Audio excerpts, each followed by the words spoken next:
Chapter 13. A few days later, someone set a tray in front of her, right in front of her, even though the entire table was empty and they could have sat at the end. Tom looked up. Ka, her neighbor. They had classes together, but Tom still hadn't really talked to him, mostly because she felt weird about what people might think if they hung out. That just because they were both Asians, by default, they had to be friends. The cafeteria quieted down, like everyone had turned to watch them, as if Tom and Ka were performing in some stage play. Ham sandwich, huh? He asked. Tom nodded. Rice and beef, he said, indicating the packed lunch on his tray. I keep telling Grandma to stop cooking with fish sauce, but she says fish sauce is the backbone of our culture. He opened the paper bag and wrinkled his nose. No wonder no one wants to eat with me. Tom's mouth was glued shut.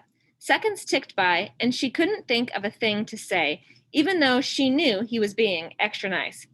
She had seen Ka in the cafeteria before, sitting with the more popular kids, like he'd been their friends for years.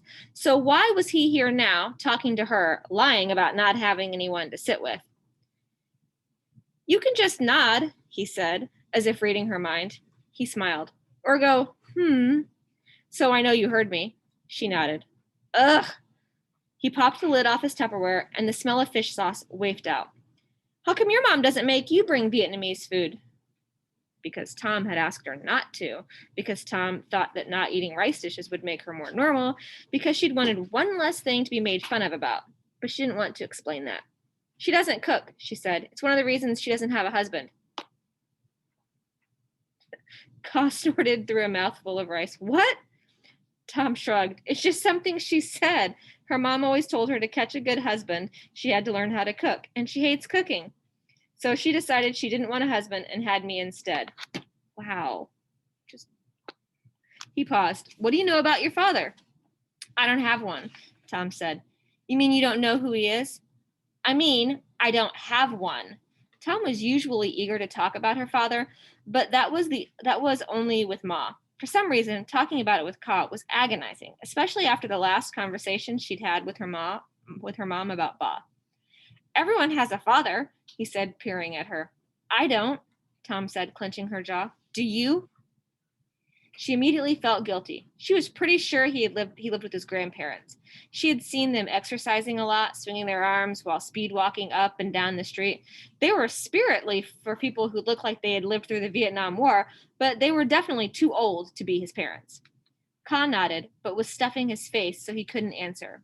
Where were his parents? Working? Tom knew a few kids in West Clay whose parents still lived and worked in Vietnam while their kids grew up in America without them. Something about being better for their future, which was probably true, but she doubted Ma would send her to live in a country alone, even if that meant Tom would get better grades. I've been meaning to ask you, he said, breaking the awkward silence. Do you have a partner yet for Culture Day? She'd completely forgotten about Culture Day, and now her skin was all tingly from the dread of presenting it in front of her classmates.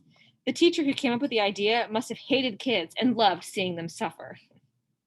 No, not yet, she admitted. Me neither. Dimples poked in on his plump cheeks. Of course, on top of being confident and stylish, he also had to have adorable dimples. His canines were sharper than normal, giving him the scary but cool appearance of a wolf or a vampire. Want to be partners? A multitude of feelings rushed through Tom. Relief.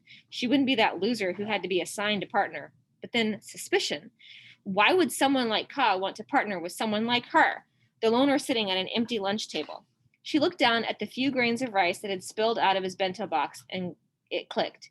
He wanted to partner for Culture Day because they were both the same culture. Duh. She was surprised at how disappointed she felt. Okay. Her voice was small. What? Yeah, I mean, sure, let's be partners, she said. It would be an easy A, at least. Oh, great, I have lots of ideas. We could perform a play or a dance, or maybe recite a poem. I thought it was supposed to be an art project. Those are forms of art, he said, laughing. Can't we just do a poster or a diorama? His smile faded. But I mean, sure, but everyone else will be doing the same thing. She exhaled. Good. Can we dress up at least? He asked with an eyebrow raised, and he grinned. Tom wanted to groan. Just think about the extra credit. Tom didn't need the extra credit with her grades, but she couldn't resist the allure of it either, like salted caramel chocolate fudge cake, even when she was already full. He popped open a box of green tea panda cookies. Want one? She hesitated. He smiled, his dimples deepening. He held out a panda cookie, its eye-crinkling smile matching his. Sure.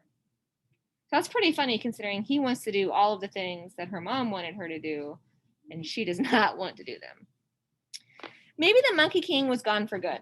Tom had waited at her window every night hoping for a sign of him. She hadn't been able to stop thinking about how he'd taught her to use her strength, how she'd been able to toss him a bit higher each time, how maybe, just maybe, she could learn more about her power, how to control it, use it. Maybe her super strength wasn't so bad after all.